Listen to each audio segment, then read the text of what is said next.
అదే RTV app వార్తల్ని క్షణాల్లో చదివే అవకాశం ఉంటుంది. ఒక న్యూస్ పేపర్, ఒక టెలివిజన్ ఛానల్ మీ చేతుల్లో ఎప్పుడూ ఉంటాయి. అబద్ధాలు మాట్లాడి రాజకీయాలు చేయలేరన్న దానికి ఢిల్లీ ఫలితాలే నిదర్శనం.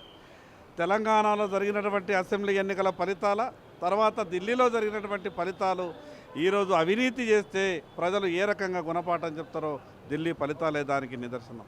కాంగ్రెస్ పార్టీ రాహుల్ గాంధీ గారు చాలా గొప్పగా ఢిల్లీలో ప్రచారం చేశారు.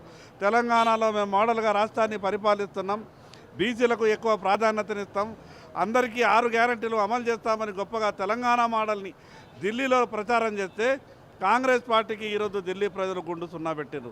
రేపు ఖచ్చితంగా ఢిల్లీలో వచ్చినటువంటి ఫలితాలే ఈ తెలంగాణ రాష్ట్రంలో కూడా రేపు రాబోతూ ఉన్నాయి.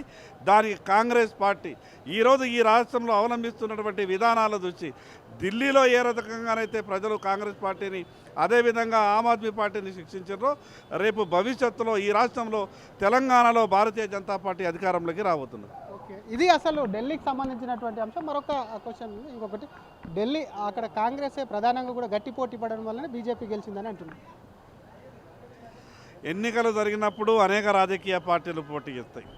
ఎవరు గట్టిగా పోటీ ఇచ్చిందనే కాదు, అంతిమంగా ప్రజలు ఎవరికి మద్దతు ఇచ్చిందనేది రిజల్ట్స్ డిక్లేర్ చేస్తాయి తప్పితే ఎవరి పోటీ వల్ల ఎవరు గెలిచిందనే కాదు, ప్రజలు ఎవరికి మద్దతు ఇచ్చిండ్రు, ఎవరు గెలిచిండ్రు అనేది ఎన్నికలలో ప్రధాన అంశం. Thank you. ఇది అసలు ప్రజలు ఎవరికి ఓటేశారు, కాంగ్రెస్ గట్టి పోటీతోనే కూడా ఒకవైపు అటు ఆమ్ ఆద్మీ గెలిచింది అనేది కూడా కరెక్ట్ కాదు. కాబట్టి ఎట్టి పరిస్థితుల్లోనే అక్కడ బీజేపీ గెలుస్తుంది. కాబట్టి అది నెక్స్ట్ తెలంగాణలో కూడా రిపీట్ అవ్వడం ఖాయమని చెప్పి కూడా BJLP deputy floor leader Payal Shankar ఆశాభావం వ్యక్తం చేస్తున్నారు. కెమెరామెన్ గజబ్తో శ్రీధర్, RTV, హైదరాబాద్. మరిన్ని వీడియోస్ కోసం ఛానల్ ని సబ్స్క్రైబ్ చేయండి. లేటెస్ట్ అప్డేట్స్ కోసం వాట్సాప్ ఛానల్ ని ఫాలో అవ్వండి. ఆ లింక్ డిస్క్రిప్షన్ లో ఉంది.